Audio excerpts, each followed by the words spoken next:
There's a Chrome extension that means you, at the click of a button, you can send off 400 personalized applications. I think it's a great problem to have. Like someone saying to me, hey, you're going to be inundated with CVs. Great. That's my problem to fix now. I get 1 million CVs. What does it do? It forces you. Yes. There's no excuse. What are you supposed to do? Ignore Yes. There's 1 million people? Yes. In the end, people can either wait till they're forced to change. Yes. Or they can start changing now in Yes. advance. So every time there is a hurdle, kind of look at it and say, well, am I going to deal with this hurdle now? Or am I eventually going to have to deal with it when it turns into a mountain? There is this tsunami that's going to happen because the efficiencies that are available to you are also available to a candidate.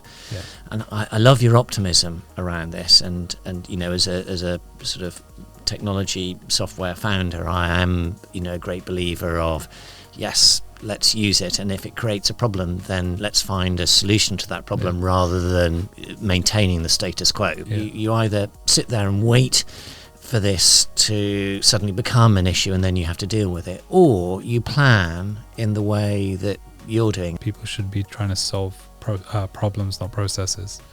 And I think that just focusing on the bigger picture, not being fearful, and just, even if it's 5 minutes or 2 minutes or 3 minutes, that's better than waiting until it's a problem. Like, as the amount of time you can spend on these things, if you don't get it the first time, second time, third time, fourth, it's like you got to try again. You got to fail a few times. If you don't fail, then you're not succeeding.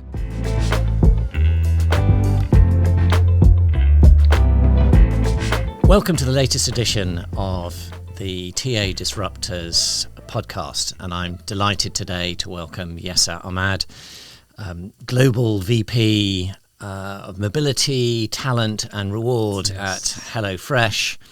That's your day job, Yasar, but as I understand it too, you also do a lot of other things outside of that. You have your own blog, podcast. I know you have your own video cast as well. You have been co-founder or founder of various talent community networks as well, and prolific user on LinkedIn and the organization formerly known as Twitter, now known as X. And so it's no surprise really that recruiter.co.uk recently named you as one of the most influential in-house TA leaders. And I also know, Yasar, that you are a sort of AI enthusiast and general early adopter of technology. So well positioned, I think, and knowledgeable to help listeners of this podcast think about what the impact of technology is going to be, not just on recruitment, but for organizations and perhaps even for them personally. So welcome to the podcast. Well, thank you. Firstly, thank you for having me. That was a great intro. I don't think I do justice to other guests when I have my own podcast, but that was great. Thank you. I'm super excited to be here. You kind of accurately described how I position myself when it comes to AI. I'm a very active user, and I'm very keen to share my insights on artificial intelligence, especially generative AI. Brilliant. Well, let's start on that point, because I think one of the things we were talking about earlier is that people have different views of what is AI, what is generative AI, what does it mean really? Perhaps, from your perspective, be useful from a TA perspective. Can you sort of share what you think that actually means? I think, so generative AI, some people treat it like Boolean search, right? You input something, you get something back. I think a lot of people are very fearful of AI. They think it's just some machine that's going to take over their jobs. We know this, we've heard this before. I think for me personally, the way I've treated it is a tool. Always a tool. I've actually majority of anything to do with online I've treated as a tool. So before generative AI was a popular thing, I was kind of tinkering with automation flow charts and tools like If This Then That or Zapier, trying to make my life easier. So the way I see it is generative AI, the reason why it's so popular, the reason why people are so excited about it is because it saves time, Right. which is a massive commodity for us. It's doing stuff for us that we would spend longer doing. Now, for some people, that will scare them. For me, that excites me. That's Yes. like, great, I don't have to do this anymore. Yes. So that's how I look at generative AI. I look at it as a continuous iteration that's developing into a method that will save me time. And if it does make some of my processes redundant, amazing. Yes. Well, it's interesting, and I love your take on that, that it's a tool, first of all, and think of it like that.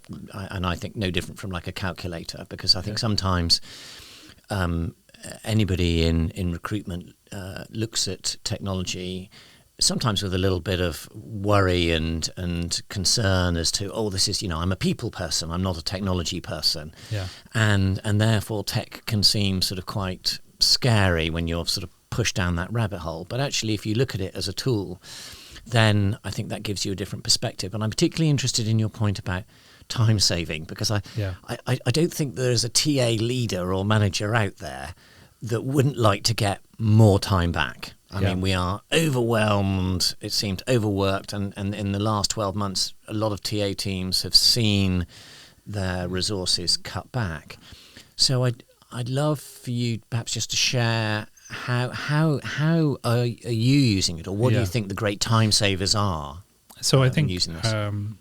It's a really interesting question. I really like it because I think it's not as complicated as people think it is. A lot of people use AI thinking that, okay, how is this going to improve my candidate experience? How is this going to improve my, how can I capture interview notes quickly, or can I do this? How can I do that? And the way I've looked at it is very simple. So my approach is always being a fast follower, as opposed to an early adopter. So AI right now, the majority of people using generative AI are not recruiters. If you look at the entire user base, right, it's people trying to find ways to make their lives easier. So I'm not trying to reinvent the wheel when it comes to recruitment with generative AI. Instead, I'm looking at generic stuff I'm doing on a day-to-day basis where AI can reduce my time. So instead of looking at a process, I'm looking at my time. Okay. So time is the biggest commodity for me. So I'm looking at my 9 hours a day and I'm saying, okay, what do I spend time on right now that I don't need to spend time on? Could be replying to emails, sending notes, sending replies. Could be generating a newsletter for up and coming results that we've delivered on. It could be helping me structure a project. Could be writing a paper, writing a response to a paper. Could be as simple as I need to figure out the best way to conflict manage a contentious topic within a policy. Yes. And I ask generative AI. And so what I found is by focusing on those things, I've managed to eradicate probably 40-50% of my workload. Really, as much as that? Massive amounts, huge amounts. And you've been able to do that literally by, and do you use ChatGPT, or what's the primary GenAI tool that you're using? I'm a simple person, so yes. I just went with ChatGPT. Okay. But let me explain. So I don't overnight just imagine these things and think, okay, this is how I know how to input, or So I have, I'm an active user on Twitter. Or X, now known as X. And there are a couple of key individuals on X that you can find that really kind of pushing out new trial methods, new techniques. Right, yes. Right, and so with ChatGPT 4, there is the option to use add-ons. Right, plugins. Like plugins to other applications. For example, there's a science plugin. Okay. Right. So Science plugin is connected to a database of 124,000 research papers. So I ask it a question. Okay, give you a very simple one. Provide me a white paper justifying promotions during the internal mobility process, and use data from science and research to back this up. It'll then provide me a paper, but it'll also reference multiple researchers. Then I'll say, okay, dumb it down, simplify it. Okay, take that, and then that's my baseline or my foundation to work on. Yes. So that's already saved me research hours. Yes. The framing of the conversation I can frame. So can you please provide the problem statement first, then this, then that. Problem statement, 2 options, then a solution, call to action, and then mention the post action, what I'm planning on doing. Yes. So really being able to frame what I want and being very clear about it. I wasn't very good at that, Right. but I've learned how to do that through observing. Yes. So a fast follower. Yes. So by watching, I like that. and Okay. I think if you want to be successful in the future, it's not about knowing everything. You Mhm. don't have to memorize every technique. The key is, do you know where to go to get the latest resources on how to use it? Right. I'd say this to any new person who joins my team. So we have a very large team, roughly around about 200 people globally, Gosh. across the people Mhm. functions. And every time there's a new joiner, they feel overwhelmed. There's so many documents, so much paperwork, so many processes. And we have a TA website internally. So look, as long as you know there's a TA website Yes. and how to navigate that website, you don't need to memorize anything. Yeah. Because when you need the information, you'll go. So it's having that point of reference. Yes. That's really interesting. And I think that, one of the things that holds people back in adoption of any technology is how do you start and how do you learn? And everybody's frightened of perhaps being made to look foolish. And, I've seen quite a few people say, oh, I've used ChatGPT and, and I didn't get very good responses. And I think from what you've just shared on this is that actually it's an incredibly powerful tool, and all you've got to do is just to iterate and learn a bit in its usage, but it's actually not that hard. And if it's that clarity of what are you trying to achieve and framing it, Yep. and then really laying that out in your instructions into ChatGPT, and perhaps iterating a bit on that, because it is the first response that, when you've used the science, and I like that as an example. Now are you so accomplished that you actually know exactly what you want in your questioning, so you get straight there? But in the early days, were you having to sort of iterate a bit to get it to give something that was really good for you, rather than, oh gosh, I've actually had to rewrite this and it didn't save me any time at all? No, no is the answer.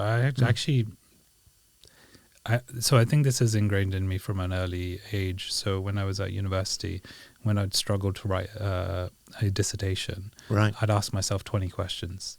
That would form. So what do I want to talk about? What is the topic recent? Is the topic been covered before? So I'd ask these questions so I know what I want. Then that's my kind of brainstorming summary. Yes. So in the same way with ChatGPT, I'd kind of almost adopted the same approach. So for example, more recently, I told my wife to use ChatGPT. So we purchased an apartment in a block in Scotland, and the roof needed fixing. Yes. So we didn't know who, what, and anybody in the apartment. We just bought the place. So I said to her, go on ChatGPT and write it. She was like, oh, can you write me a letter? I was like, just go on there and write it. She was like, I don't know what to start. Yes. I said, well, you start by saying, tell ChatGPT everything. So you speak to it as if you're telling someone, your friend. Yes. Hi, I've just purchased this property on this date, and I know there's 6 other people in the property. The property name is this. We've noticed that the roof is leaking. The roof has started leaking here. Some of the tenants are renting. Some of the tenants are landlords or owners of the property, et cetera, et cetera, et cetera. There is some recent changes in the law based on this website. Can you write me an email? So like you have to, the more you input, Yes. the better the outcome. Yeah. And if you treat it like a conversation, tell me what else you need from me before you write me the email. Then it will ask you the questions. So a lot of people treat ChatGPT or any generative AI as in like one way. But actually, if you ask it, hey, what do you need from me to provide you a proper response? That's probably the key to getting the best responses. Yes. No, I really like that. Thank you for sharing it. And I think, the general advice for anybody around this is experiment even with something that's personal and easy. I mean, I've told my team back in April, I used ChatGPT to write my Mother's Day card. Right. She's very talented and skilled at writing rhyming ditties. I have no skill in that whatsoever.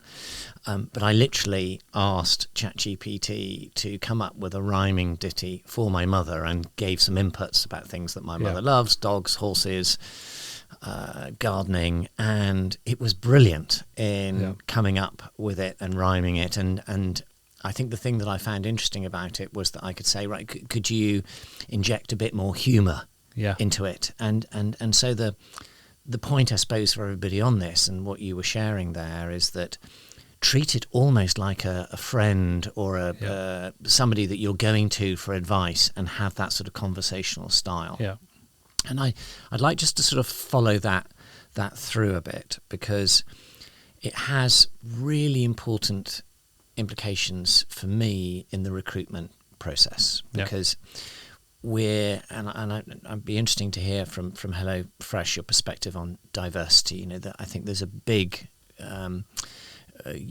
countrywide and to some extent European-wide challenge around social mobility. You know, there are lots of great jobs out there, but they're not always getting to the broadest possible talent pool or being exposed to. So ChatGPT provides, generative AI provides, a bit like what you were saying from your university experience. You know, if I'm struggling to write something, I ask 20 questions. Brilliant, ChatGPT can do that, and it has the potential for being the great leveler in all of this. Those people, is that how you see it, and how you think it might bring some really strong benefits to the recruitment process? Yes and no. So initially I used to treat it, so human beings are generally irrational, right? Yes. There's so many cognitive biases that affect our decision making. So there's like over 150.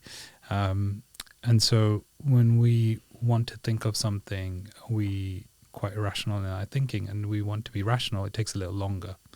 So for me, I've always treated ChatGPT as the rational thinking to some of my irrational thoughts. And I think when it comes to being a level, like creating more balance, I think it's going to do almost the opposite. Okay. I'm a believer that it's not going to wipe out the industry and kind of reduce it to people who are successful and people who are unsuccessful because they use it. No, that's not going to happen. We know that's not going to happen because you can just look at history. You can look at every sort of revolution. You know, Photoshop came out, we still have artists that paint, right? Mm-hmm. Yeah. So, you know, there is that aspect where there's a lot of fear mongering that's happening. We don't need to worry about that. I think what people need to do is be curious. Right. And I think that is the biggest thing that needs to be taught to kids at school, like the curiosity of trying to learn something new and just change. And I think it's like physics, right? When there's movement, there's friction. Mm-hmm. And that's what's happening, right? There are people that looking at the friction instead of the movement. Yes. And what do you think the friction is? Because and I think that's the interesting part about generative AI, that there's a plus and a minus, like there is in many things that you were just referring to there. So the plus side is that generative AI will help you write something, a cover letter, a CV, and cover up for any poor grammar that you weren't taught at school. Will be able to adjust your CV and some of the experiences that you've done that you may not have even thought about as to how they might apply for roles. So that's the plus side. Where do you see some of the friction then around that? And or I mean, because there's the friction of sort of, oh well, you know, we're going to lose jobs. But I also think, is there some friction of people either use it badly, or what are the other things that you think might be there? Kind of a bit of complacency from people, just feeling like, getting back to the rational thoughts, where they think it's going to take over their jobs, so thus they don't want to use it. Right. So, do you know, being a TA leader, what I've learned over the years is I've had different budgets and I've implemented different tools. So for anybody listening, they could search HelloFresh Tech TA Radar. Mm-hmm. We have a public radar where people can see what tools we use. Yes. I can tell you now that my team and I love my team, they use a lot of the tools, but not everybody adopts them. Yes. They know the benefits of those tools, but they don't adopt them. Why is that? They fought for those tools, but they still don't use them. And it's because they're rational in their thinking. I can do this better than this, or Yes. I don't need this to do my job. But initially it was like, yeah, this is perfect. When I think of generative AI, I was kind of just, while you were just speaking there, I was just thinking about like all the different types of people that I've met and talked about this topic too. I think when it comes to recruitment, we're very much focused on the human-shaped experience. Yes. Right? It's about like creating a best candidate experience, and we just automatically assume computers can't do that, or AI, generative AI can't do that. And so when I look at, like, just to give you an example, a real-life example, I don't use ChatGPT to respond to every email. Right. That doesn't make sense. Yeah. In fact, I use I do the opposite. So I use the sundown rule for general emails. So I just, if it's for me, I'll reply very quickly. Hey, this is the answer. If it's not for me, sorry, not for me. Not hi, how are you? Just very quick. If it's for me, but I can't deal with it, hi, I'll come back to you by Friday. Acknowledgement. Right. Yes. So the concept of acknowledgement is a key part in the candidate experience. I think with generative AI, I think most people should be looking at it for more complex topics and not simple topics. So I know I said I use it like every day and I'm a simple person, but I use it to help me already articulate my thoughts. Okay. So if I've got an idea, Yes. and I want to pitch that idea, Yes. I know I could speak to you one-on-one and get it really like if I had an hour with you and I wanted to convince you that the world is flat, I could probably come up with enough content over that hour to try to put a good argument together. Whereas if I know I've only got 5 minutes and I need to do it in the best way possible, and I've got an audience of 5 and 6 different people, I know you, but I don't know those other 5 people, so I don't know how they're going to react. I might use generative AI to position my argument in the best way. I might ask it, can you research what is the best pitching method? Yes. And they will come up with, hey, problem statement, solution 1, solution 2, problem statement 2, solution 1, solution 2 kind of thing. So I think that's the way I've always looked at it. Okay. No, I think that's incredibly useful advice for the TA teams on this. Yeah. The bit that I hear a lot of too, and I'd be interested to see whether you're seeing any of this as well, that there are more and more candidates using generative AI for their application. Yeah. And maybe in your process that doesn't matter. You don't have opportunities where people provide a cover letter or a CV in there. But are you across your volume applications seeing AI being used, and some of it well and some of it badly in terms of candidate applications? We can definitely tell. So we definitely know when someone's using it badly. Okay. Because you can generally tell, Yes. like their experience doesn't add up to what's being described in their job description. If someone is a junior engineer and they're describing themselves as a principal engineer, that something's not right. But that's an assumption, and I think assumptions are dangerous, Yes. right? So I personally think every candidate should use generative AI to help them articulate the thought. What would be the fear? Yes. What's the problem? Let's imagine Yes. everybody was great at using generative AI. What would happen? Like it would have been great at using a calculator. Exactly. They don't have to worry about their mental maths. They'll just be good at doing the basic maths. Yeah. Exactly. And I think when it comes to generative AI, because of the scope it can cover, that's where the fear is. Well, if everybody's good at generative AI, then I wouldn't need engineers. I wouldn't need this. I wouldn't need that. I just need, people inputting. No, of course, that's not how it works, because generative AI is based on a foundation of data that was inputted in the first place that human beings created. So Yes. I think there's an element where I'm not fearful at all of candidates using generative AI. I encourage it. I think they should be able to articulate their thoughts as the best as they can. I'm also very confident in our recruitment process. So, Yes. That's just the entry. Yes. You still have to get on a phone call and speak to our recruiters. I think when it comes to the future, though, there does need to be some sort of sense check on people's experience. So like my recruiters, what they'll typically do is if they'll look at LinkedIn profiles, they'll look at recommendations, they'll look at the person's previous experience, the companies they worked for, try to understand the projects that they worked on. I think when you can ask the question, okay, you worked at Spotify, what did you work on? Yes. What was the project you worked on? Generally, that level of detail generative AI can't really provide. Or it can make it up, sure. But, you'll get caught out eventually when you do a technical assessment or when you go to the second round of interview and maybe we're not assessing technicality, maybe we're assessing emotional intelligence. Yes. And that's where I think the assessing cognitive ability is very important as well. Yes, absolutely. No, I agree with that. And I think that's something that GenAI is not going to be able to replace. But I just to go back to that point, and I think you're right about encouraging, because it's really interesting. I was at an event last week talking to people in early careers and TA leaders there about what's your perspective on it. And there was a lady from HSBC there saying internally, they are great believers in GenAI.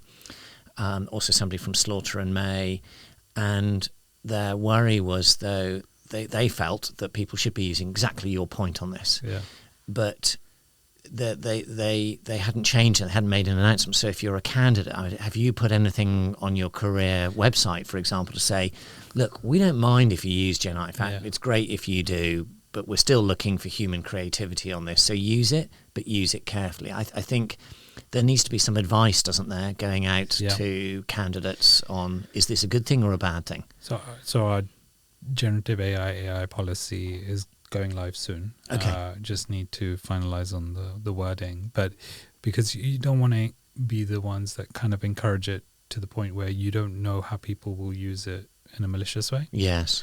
So what we're doing is more acknowledging it. So we know that generative AI exists. We know people are going to use it.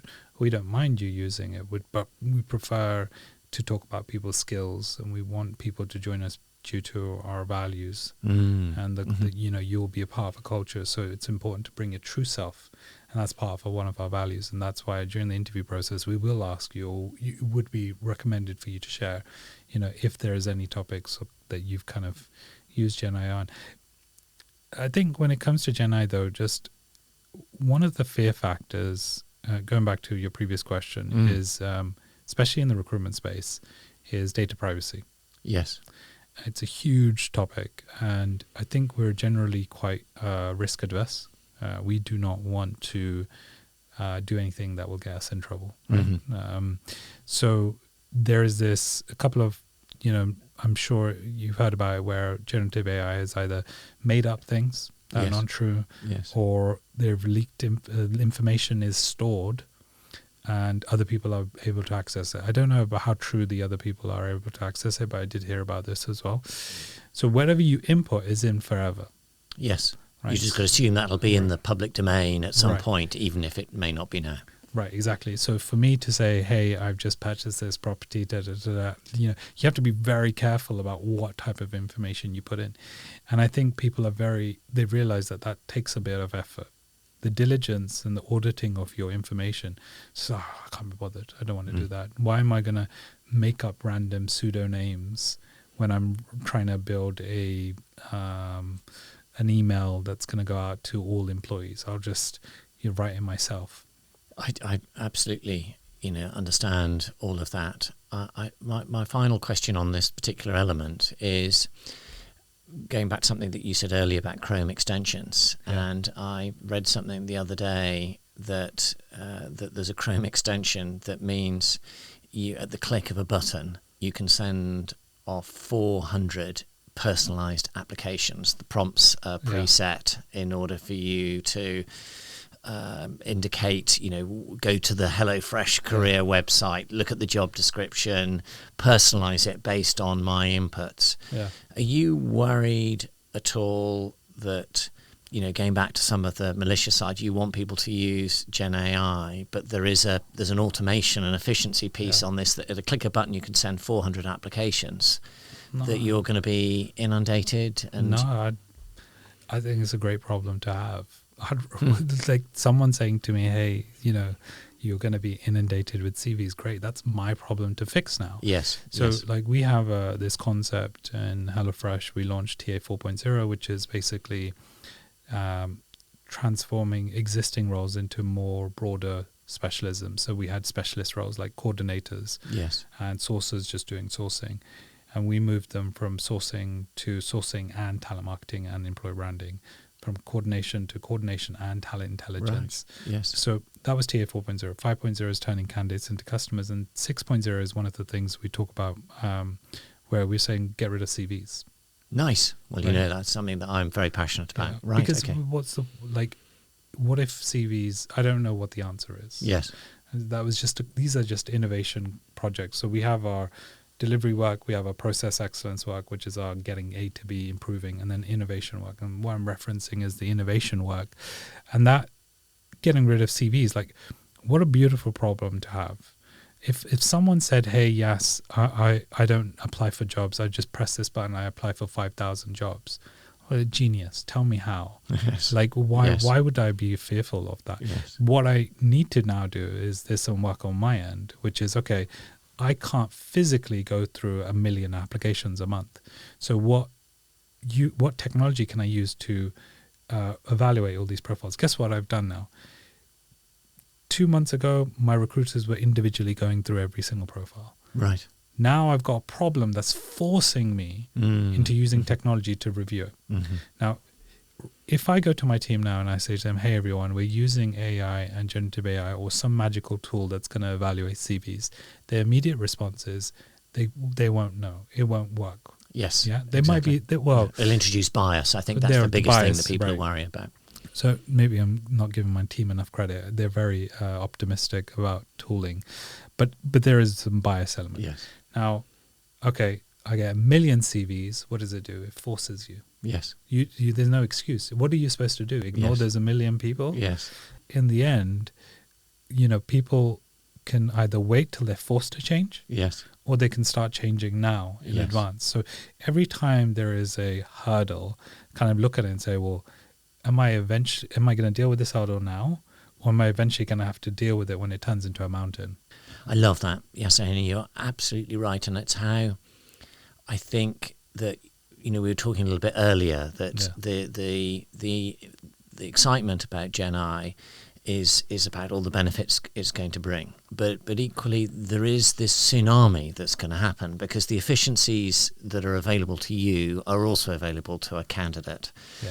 And I love your optimism around this. And as a sort of technology software founder, I am, a great believer of, yes, let's use it. And if it creates a problem, then let's find a solution to that problem rather than maintaining the status quo because...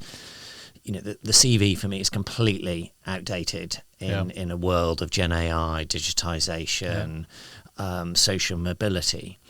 And so I think what you're suggesting, and I love I think that's great advice to people, which is, look, GenAI is out there. So you've got two options. You either sit there and wait for this to suddenly become an issue and then you have to deal with it, or you plan in the way that you're doing. And I'd like to explore a little bit more how you are setting out that sort of roadmap, as it were, because obviously in the software world, that roadmap is big how we operate, and it seems that you have one for talent acquisition. But one of which is to say, right, I think technology is going to change things. The CV is something that we should really question, and therefore you're planning with, you're saying TA 6.0. Yeah. So what are the building blocks that you're thinking about in order to get to that point? And what do you have any idea of the big thing for everybody is, well, what's the alternative to a CV? Well, so we're not there yet. These are just ideas, right? So I always like to kind of forecast the future to some degree. It gets the team excited. They're like, okay, great. There's something to look forward to. Yes. We know that, okay, we're doing the transitioning of the roles. We're now working on turning candidates into customers, which is a nice one, turning a cost center into a profit center.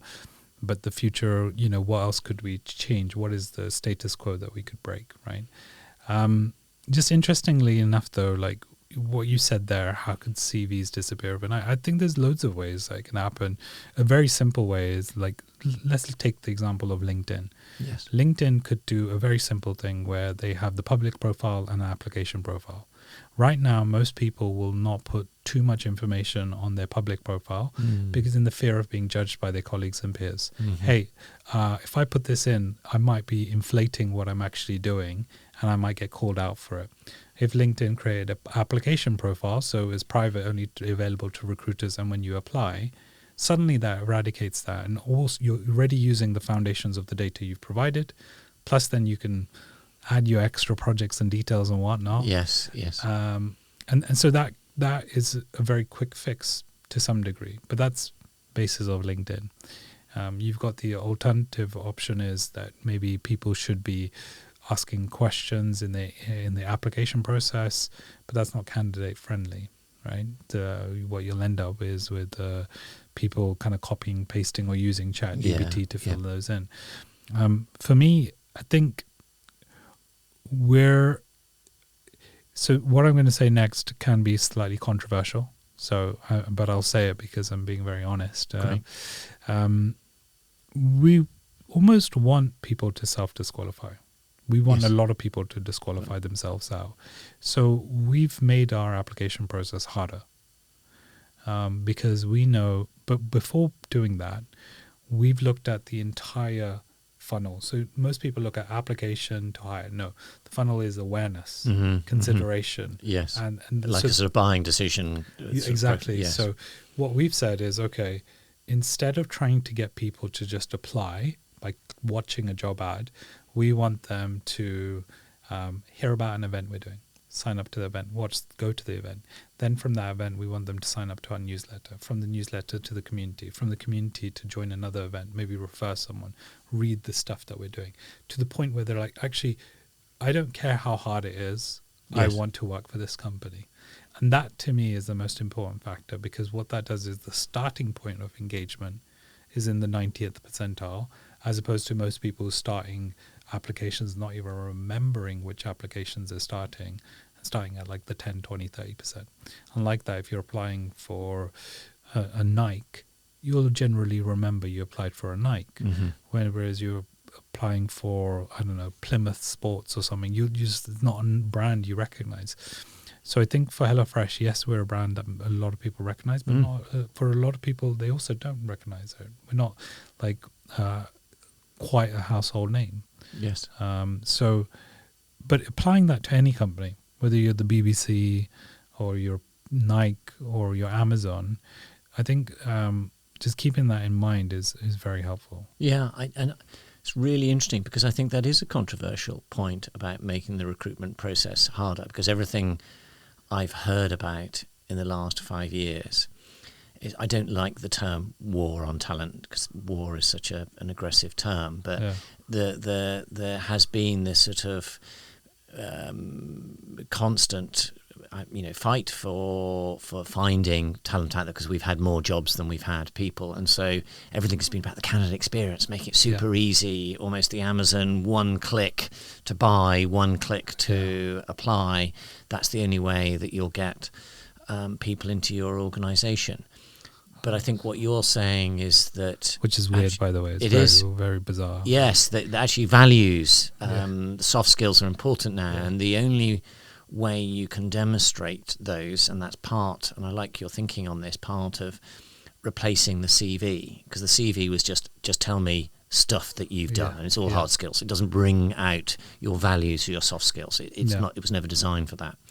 That you use the process to learn about the organisation, perhaps learn a little bit about yourself and how that mirrors to the organisation you're applying for. And by the time you actually get to applying, you're motivated, I suppose, to go through a slightly harder one. If you make it too easy, then actually there are no hurdles, no self-selection. You can't bring out the soft skills. So maybe you can get, in your thinking, where do you think some of the barriers are in the recruitment process? You've got to lift it up a bit. Yeah. And because we're in a different world now, and the recruitment process we had in the past is probably not fit for purpose. Yeah. For the kind of things you're saying we need in the future. So I speak to Caro, who's my global head of employer branding and talent marketing. She also manages the sourcing. You know, when we were talking, she's amazing, right? So she's very forward thinking when it comes to conversion ratios. So she looks at it almost like a sales funnel. And we were kind of deliberating at the beginning of the year, what would be an ideal conversion ratio of someone coming through the application process. And we set ourselves a target of prospected candidates, so people we reach out to, and then people coming through application. And just to give you an example, prospecting candidates, we said, okay, if the sourcing team or whatever team provides a candidate to a hiring manager, let's say 10, 7 of those 10, so 70% have to go through to the first level interview. Right. So it's quite a high percentage, generally speaking, 70%. It is. And typically we'll submit 5 profiles. So, you know, 4 out of 5 is what we're aiming for. Then the second conversion ratio is in the 40 to 50%, which is still quite a high ratio. You're talking about 2 to 3 being in the final to offer stage.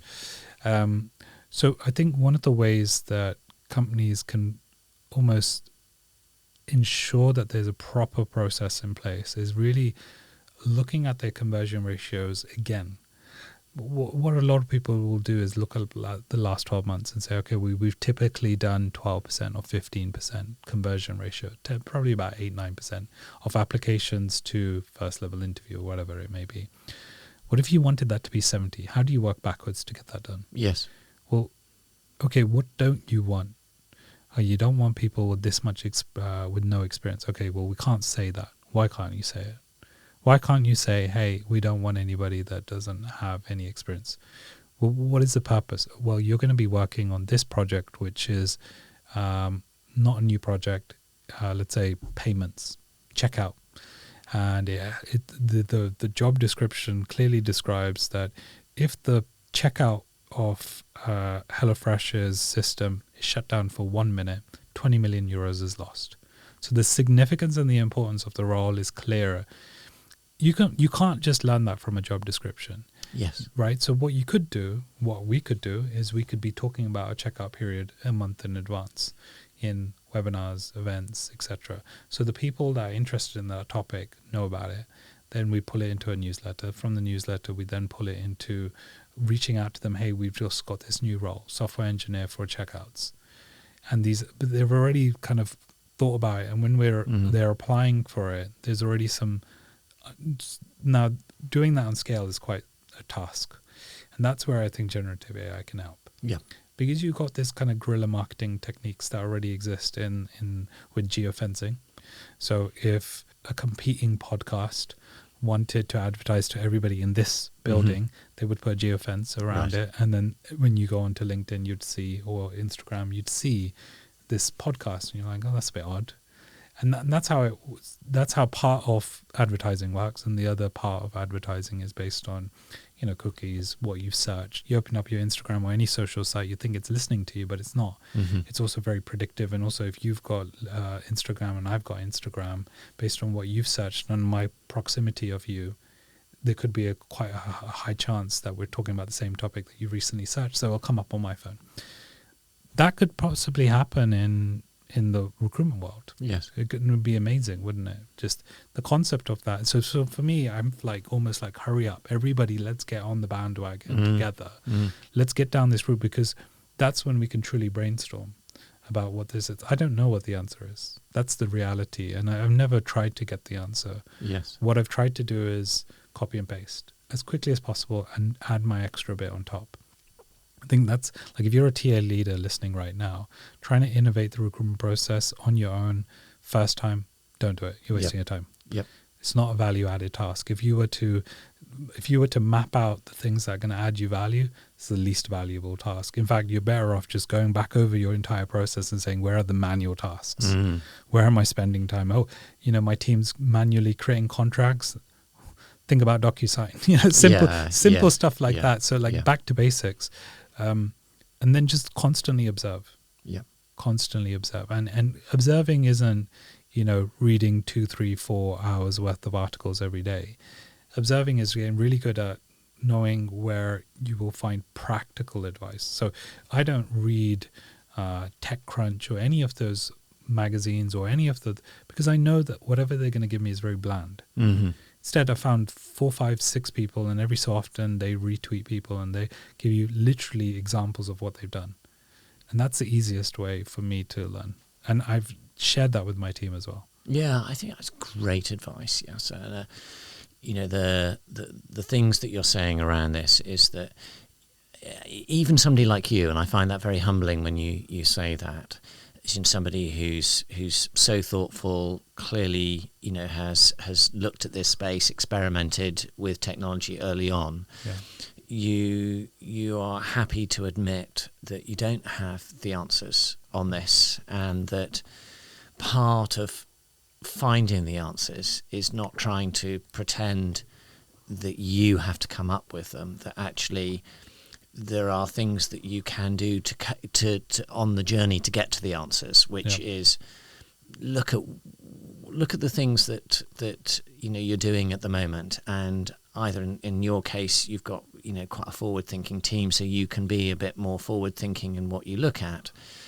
But there may be others who, I still come across organisations that I was speaking to one the other day that look through tens of thousands of CVs every year, and they have a team of people staring at CVs. Right. And you think, why on earth are they doing that now? And it may be that sort of fear of automation, and maybe trying to make it human, the approach to it. But actually, I think you're not doing either yourself or the candidate a favour when you're spending 5 seconds looking at a CV, and technology can really help on that. So I like the way that you suggest to people that you don't have to go straight into the fast lane. You could be going to the slow lane and just looking at some improvements around this. It's quite, to some degree, it's quite sad how we look at the industry right now, but I always find that you get these golden nuggets looking at the past. Yes. My mum was describing to me the other day about how she applied for a job in a supermarket. She rang them, they said turn up, they did an assessment, she got the job the same day. Now, don't think that's going to work for everybody, but what if you're a software engineer and you've figured out a genius way to apply to 5,000 roles, and suddenly this one company replies back saying, yeah, you've got an interview. What if that interview is just a set of technical assessments? Now you pass those technical assessments. Then the second interview is a bunch of behavioral questions, all automated, to get you to that qualification. So your interview process sounds like it's 5 steps. The human element is only 2 steps, 3 steps is that. You could argue that's not 5 steps. Actually, the application process is 3 steps, and then the interview process is 2 steps. So it's like how you look at it. Yes. I think that's very Break important. it down. Yeah. Yeah. I think that's, part of reducing the fear a bit around this too, is to segment it a bit as well. And I think your advice too is not just about the candidate experience here. It is the whole of what you want to achieve, really. And I like your point about, and I think my sort of final perspective on all of this would be about what are you trying to achieve at the end. And I love the way that you break that down and the metrics that were in there, because I certainly because I didn't start in this sector, and when I came in 9 years ago into it, I was amazed that the metric of success, certainly in early careers, was just the total volume of people that had applied. And had we got more people to apply this year than we did last year, as if that was, the ultimate measure of success, as opposed to did we get better candidates? Was when the hiring manager, their crucial time, did the 2 people that they had at this final interview on that work, were they so good that they couldn't choose between both of them? That's what I'm saying. So it's quite sad that the vanity metric, people have concluded on the vanity metric. This is our metric for success, has been concluded on, which is where I think generative AI is now questioning people's thought process on some of these things. And people are like, I don't feel comfortable questioning. I know that this is the best way to do the job. Yes. Well, not necessarily. What if, like you said, what if you just get 20 candidates and all 20 get hired? Wouldn't that be a dream come true? Yeah. So I think working backwards is always very important as well. For us in HelloFresh, so we just to kind of talk about what we're planning on doing. We looked at our TA strategy for 2024. We're just building it up now. And some of the things we've just said is we've done a lot. We've built the teams up. We've got new functions, talent intelligence functions, candidate experience, talent operations, sourcing, telemarketing. We've got executive, we've got commercial teams, specialist in commercial recruiters, specialist tech recruiters. We've got a SWAT team, which sits on top of everything, which basically is when there's a problem, they come in and they deal with it, principal recruiters. And then on top of all of that, we've got TA as a service, which is for all the markets that are up and coming, we can lend them our recruiters as a service and charge them out to the markets, and then they would pay us back. So we've almost created a business in itself, and that's amazing. So what do you do next? Like our recruitment, time to hire is great, time to start is great, time to fill is great. When I say great, I mean it could always be better. Sure. But if we were to sit down in a room with my team, they were like, okay, how do we make it 2 days better, 3 days better? And I think that's where a lot of people, if I had to say, hey, I want to hire someone in 24 hours. Now suddenly the conversation is like, that's impossible. Yes. Well, is it impossible? Yes. And so Greta, who's part of my team, I hired her in 24 hours. So I reached out to her she reached out to me, or I think it was at 9 a.m., interviewed at 11, had a second interview at 2, third interview at 4, offered her at 6. So it can happen. But that's a very manual driven approach. What if I wanted to do that at scale? How do I do that? And I think those are the conversations we're not really having because we don't have enough time to think about them. Yes. Look, Yasar, we could talk. I so enjoyed this conversation, and we could talk, a lot on there. And it's brilliant. Thank you for sharing your philosophy and how you approach things within your TA team and what you're looking for 2024, but generally around generative AI. And I think what I've taken away from today is that generative AI is out there. It's a tsunami that's coming. And as you so rightly said, we can either wait for that tsunami to hit us, or we can start planning for it in the way that you're planning for it. Oh. And I really loved your advice because it sort of fits with the entrepreneur in me too, which is it's actually good if there's a problem coming because it forces you to rethink and challenge and make those improvements, because otherwise we just end up doing little micro improvements that don't really make a difference. And actually you want something that's really challenging to move your thinking forward, move your organisation forward. And you've shared some really brilliant things that people can and should be thinking about. And I've loved speaking to you. I hope we get a chance in the future to talk more again, because there's a lot of great things that you've been able to share, and there's much that I've learned, and I think many others can from you. Thank you. Honestly, I didn't realize we were coming to the end of this. I thought, I've still got another 20, 30 minutes. No, I really enjoyed the conversation. There's a lot that can still be said, and maybe I didn't dive enough into the topics, but, I think just to leave a last thought for the audience here, I've said this for a long time. People should be trying to solve problems, not processes. And I think that just focusing on the bigger picture, not being fearful, and just, even if it's 5 minutes or 2 minutes or 3 minutes, that's better than waiting until it's a problem. Like, as the amount of time you can spend on these things, if you don't get it the first time, second time, third time, fourth, it's like you got to try again. You got to fail a few times. If you don't fail, then you're not succeeding and kind of iterating. So, I'd just say that to the audience that it's not that scary. Yeah. Great thoughts, and I think you're right that don't be frightened of making some mistakes. I think sometimes in TA we are worried about that. Yeah. And actually you have to fail to move forward on that. Yeah. Brilliant. Amazing. Thank you. Thank you for having me.